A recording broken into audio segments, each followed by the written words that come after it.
Hey, welcome back to another Black City Coffee vlog. In this video, I'm finally making the label vlog.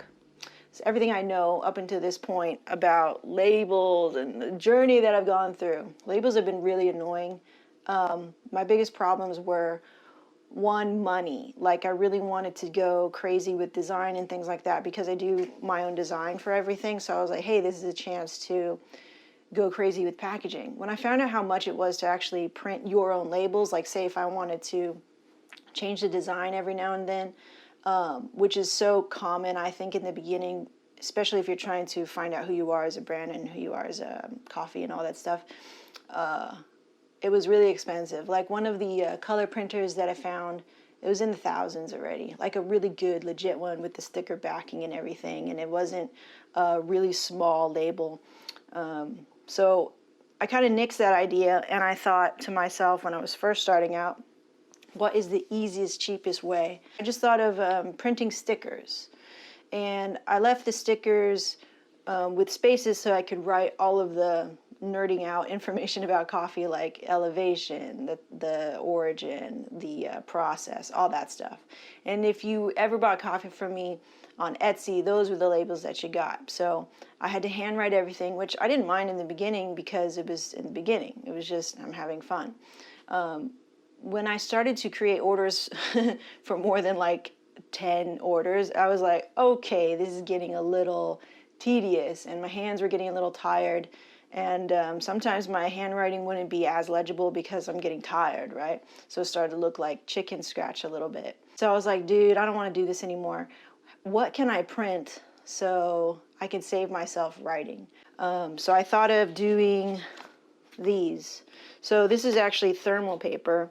It's kind of a pain because you can't get really technical with design or anything like that. Even the fine details of my logo here are pretty washed out. And this is actually a newer, like, I didn't keep a lot of my old thermal paper labels and everything, and it just fit against this bag size, right? So I was like, okay, this kind of works. Like, I can just, check the box for a 12 ounce, write in the roast date, check the box for city, full city, or dark, or whatever, right? So I was just trying to find ways that were cost effective in the beginning, and I could write in any information that I could that would not be so annoying. Like, I feel like I'm okay with writing down the roast date or checking the box for light, medium, dark, or something like that. So I've always been having in my mind what is going to look good, not be tedious, be efficient, and then be cost effective as well. So I ran with these for quite a long time, and then I thought, man, I really do want to differentiate between this, like this coffee, this coffee, this coffee. So I was like, I really want to get color involved because in the end, packaging is such a big statement to people who don't know what good coffee is, and I really wanted to bring my coffee to the most people possible. And packaging is a big part of that. It's a big part of our consumer culture anyway. Like, people will buy coffee that has the most beautiful packaging, but not even know the first thing about specialty coffee. And that's common. That's like, ooh, pretty, it's a human thing. We just get attracted to attractive things. So I don't hate on that. It's just that's what it is. So being cognizant of the packaging, but also being cognizant of my wallet, I always tried to do the best I could with what I had. The thermal paper, really just kind of annoying, and it sort of flaked off too. And if you didn't get it just right because you're dealing with this large piece of this large sticker, you could get it wrong in like placing it, and then if you mess up, it doesn't come off really well. And if you're doing everything yourself, and efficiency is just out the door. So, but it's cool. It's fine. I did my best with design and try to make it as appealing as possible. After this, I was like, you know what? I'm just going to fork it over and pay for these labels. So these labels were the next labels to kind of run through. I probably ordered about 200 of them or something. So it's cool to say, like, oh, I've probably sold about 200 bags of coffee, give or take, right? So I went with my logo. There's certain things that you have to have on a label when you actually are selling coffee.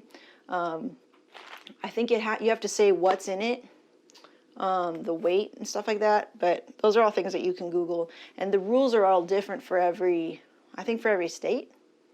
I'm not sure. So yeah, now I could check the box for light, medium, dark, washed, natural, honey, or wet hold.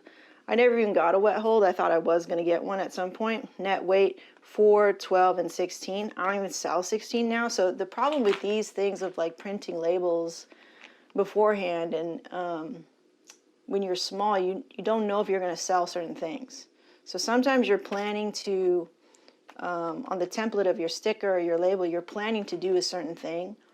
And a lot of times I kind of try to make labels fit and check all the boxes. Oh, what if I want to do a pound? What if you're like, why? Take that out. Just make it 12 ounces, you know what I mean? It made it so much better for shipping as well. And that's the industry standard for coffee anyway.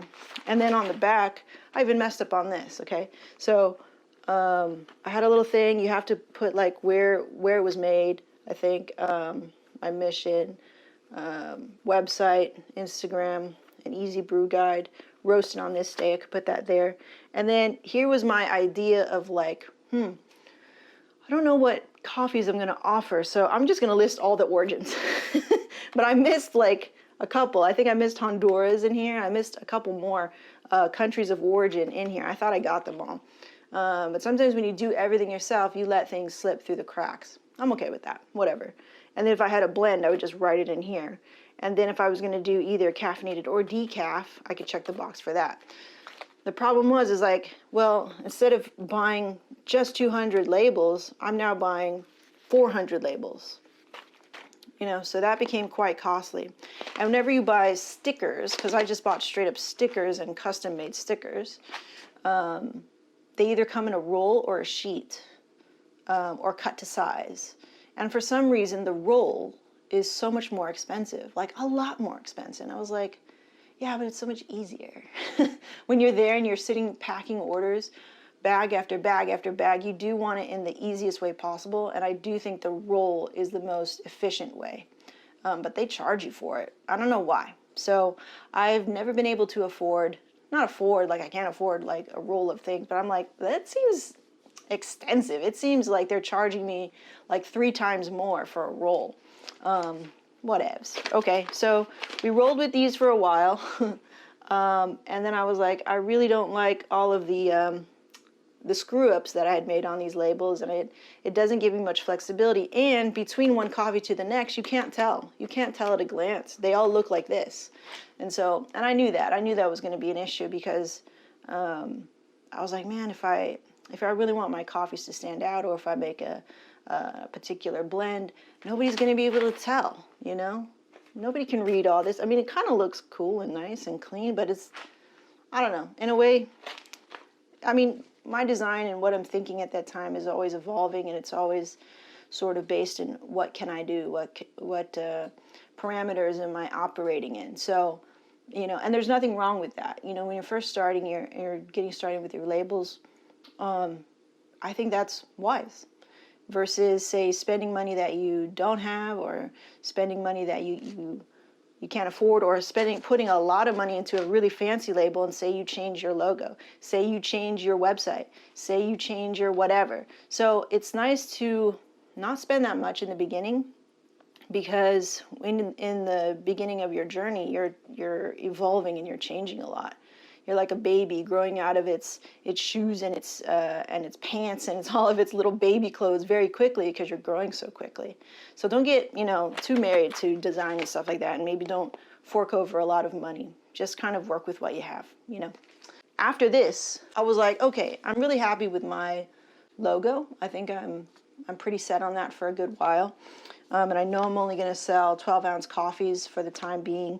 And my website is getting pretty established. I think I'm going to stick with Shopify as a website developer, whatever.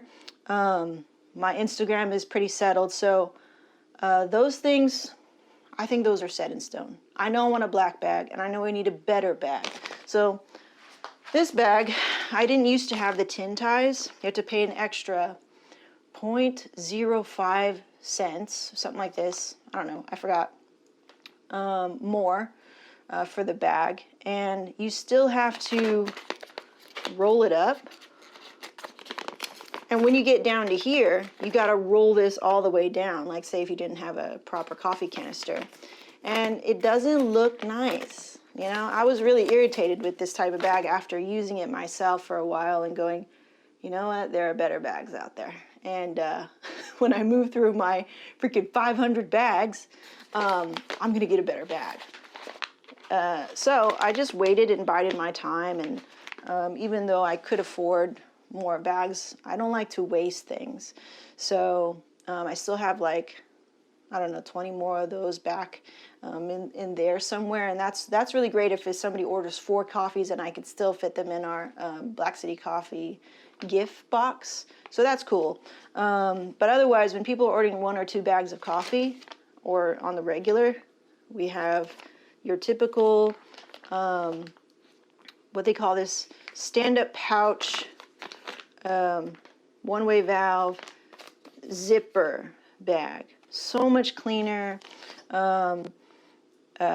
just a cleaner presentation. And for somebody who's drinking coffee or making coffee straight from the bag, it's such a nice setup to do when you're just with this bag. I think it's just so much cleaner.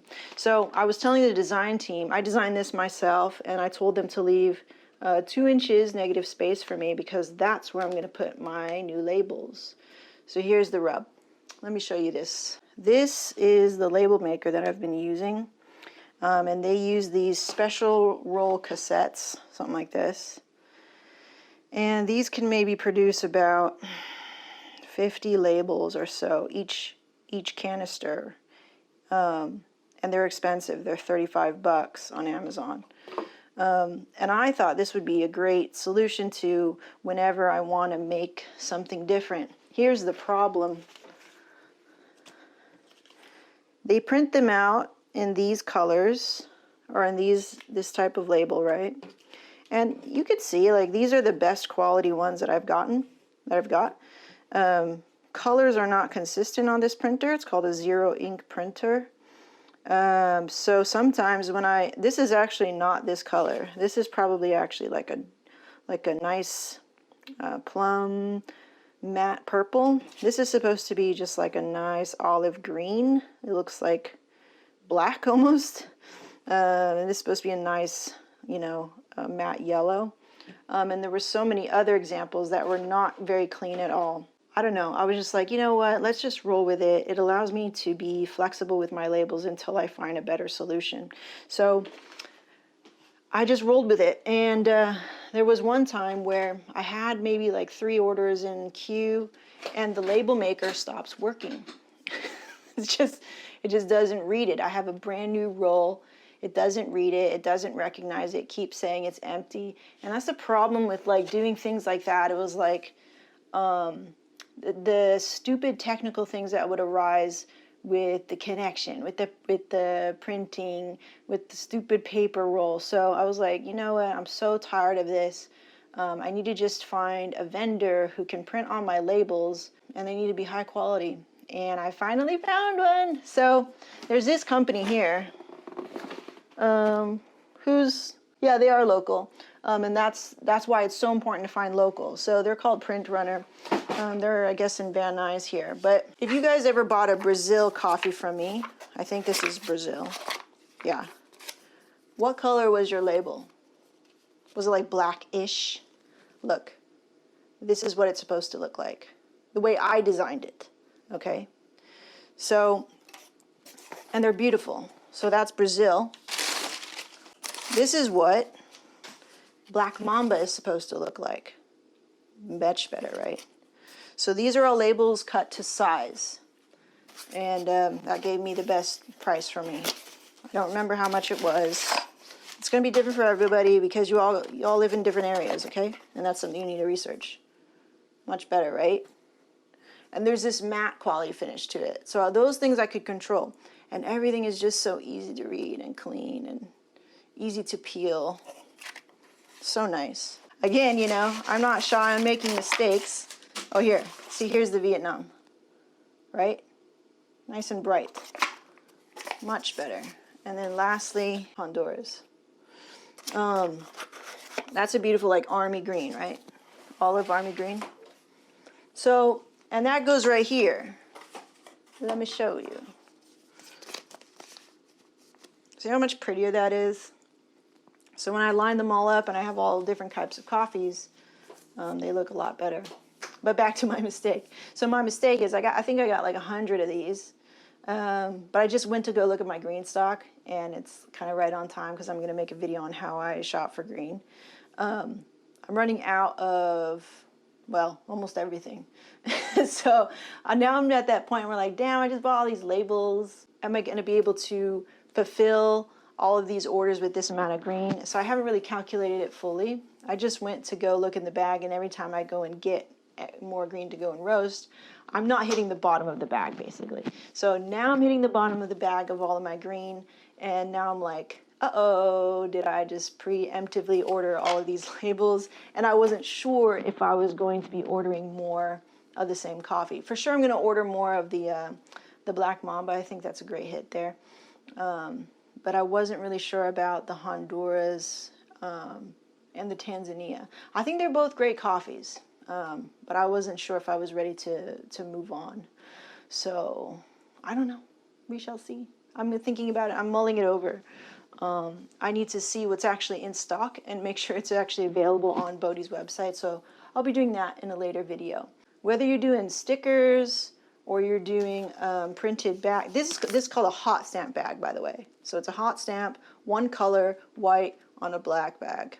But they're local to me too. And if anything, it's like you're also supporting your local industries. And these guys are in Brea next to me. So I like to source all of my things locally. That way, you know, I'm already paying taxes, so I might as well pay taxes too. Support the businesses in my state. That is my whole spiel about labels. The Brother label, the zero ink printer that doesn't print very well. There's only some colors that print really well. When I was printing these like holiday labels, like especially for like friends and family and stuff, and I was designing it with a bunch of like, you know, just like intricate design or whatever, it printed that pretty well. And I do love that flexibility, but the quality just isn't there for me to actually back this printer as something that would like be great on a product. You know, it's like, it was like $150. I'm going to return it. I'm going to max out this printer cartridge, but the printer itself, I'm definitely going to return. It was really frustrating. The software is weird. Printing it is weird. I'm so annoyed with it. I'm not even going to do like a review or anything on it. I'm just taking my word for it. It's cool for like small projects. It's not cool if you're running a business. Let me just compare. Big difference. Labels, I think they're really important. So if you can find the one that really works and keep playing with design, the person, whoever is buying your coffee, I think will appreciate that. You know, I know that some of you guys actually appreciate what I've been through since the very beginning of handwriting everything to now doing this. And this makes me so happy to go, cool, I'm getting closer and closer to what really other successful coffee businesses do with their bags. I was like, oh, I want to be like that. I want to look at the prettiest bag, but also have the greatest and prettiest coffee on the inside too. Like, I want to be pretty inside and out. If there are any links and things that can point you in the right direction, I'll put that in the description. Okay, good, thanks. See you next time. Bye-bye.